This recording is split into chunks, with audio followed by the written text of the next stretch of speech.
నేనంటా నువ్వు ప్రార్థించే వ్యక్తిగా ఉంటే, నువ్వు దేవుని సన్నిధిలో మొరపెట్టే వ్యక్తిగా ఉంటే, నువ్వు దేవునికి సమయాన్ని కేటాయించే వ్యక్తిగా ఉంటే, నువ్వు ఒక ప్రవక్తనిగా దేవుడి నిన్ను మార్చునుగాక. నువ్వు ఒక ప్రవక్తగా దేవుడిని వాడుకోనుగాక. ఎవరు ప్రవక్తలు? ప్రార్థించేవారు ప్రవక్తలు. అబ్రహాము బలిపీఠము కట్టి యెహోవా నామములో ప్రార్థన చేస్తూ ఉండేవారంట. ప్రేమ దేవుడురా, నేనంటాను కదా, దేవుడి సన్నిధిలో ఎక్కువ సమయం గడిపిన ప్రతి వారు కూడా ప్రవక్తలుగా దేవుడు మార్చుకున్నాడు. హల్లెలూయా. దావీదు ఒక ప్రవక్త, యాకోబు ఒక ప్రవక్త. సంఘములో కూడా ప్రవక్తలు దేవుడు లేపుతారు, వాగ్దానం చేశాడు. హల్లెలూయా.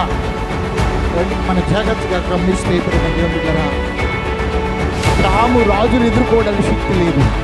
అబ్రహాము సామర్థ్యత సరిపోదు. అబ్రహాముకు వచ్చిన సమస్య మామూలు సమస్య. అసలు ఒక్కడే చేయగలిగారు.